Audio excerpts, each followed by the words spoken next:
வணக்கம். இன்னைக்கு ஒரு குட்டி கதை சொல்ல வந்திருக்கிறேங்க. இன்னைக்கு குட்டி கதையில ஒரு பெரிய காடு இருந்துச்சா, அங்க ஒரு வீரமான ஒரு சிங்கம் இருந்துச்சாம். அந்த சிங்கம் வந்து என்ன பண்ணிட்டு இருந்துச்சுன்னா, ஒரு காட்டு மிருகத்த வேட்டையாடி சாப்பிட்டுட்டு இருந்துச்சுங்களாம்.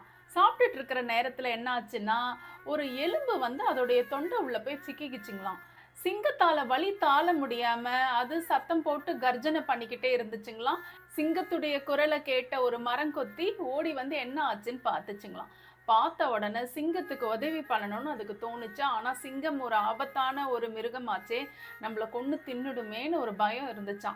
சிங்கத்துக்கிட்ட போய் மரங்கொத்தி சொல்லுச்சாம், "நான் உனக்கு உதவுவேன். ஆனா நீ வந்து என்ன முழுங்காம இருக்கணும். ஏன்னா உன்னுடைய வாய் உள்ள தான் அந்த முள்ளு போய் ஒட்டிட்டு இருக்கு. இத போய் நான் எடுக்கிற நேரத்துல நீ என்ன முழுங்கிட்டீன்னா என்ன ஆகுறது?" அப்படின்னு சொல்லுச்சுங்களாம். அதுக்கு சிங்கம் சொல்லுச்சாம், "நான் சத்தியமா நான் எதுவுமே செய்ய மாட்டேன். இந்த முள்ள மட்டும் நீ எனக்கு எடுத்து குடுத்துரு. அது பெரும் உதவி." அப்படின்னு ரொம்ப வலியில துடிச்சுக்கிட்டே சொல்லுச்சாம். சரின்னு இந்த மரம் கொத்தி சிங்கத்த நம்பாம ஒரு குச்சி எடுத்து சிங்கத்துடைய வாய் மேல் வாய்க்கும் கீழ் வாய்க்கும் நடுவுல இப்படி குச்சிய வச்சிருச்சாம். வச்சுட்டு தன்னுடைய தலைய சிங்கத்துடைய வாயினுள் விட்டு அத தொண்டைக்குள்ள போய் அந்த முள்ள எடுத்துக்கிட்டு வெளிய வந்து அந்த குச்சிய வெளிய எடுத்துட்டு மரத்து மேல போய் உட்காந்துக்குச்சுங்களாம். தொண்டையில இருந்து முள்ள எடுத்த உடனே சிங்கத்துக்கு கொஞ்சம் கொஞ்சமா வலி போக ஆரம்பிச்சிருச்சுங்களாம். வலி போனதுக்கு அப்புறமா சிங்கம் வந்து அந்த இடத்த விட்டு போயிடுச்சுங்களாம்.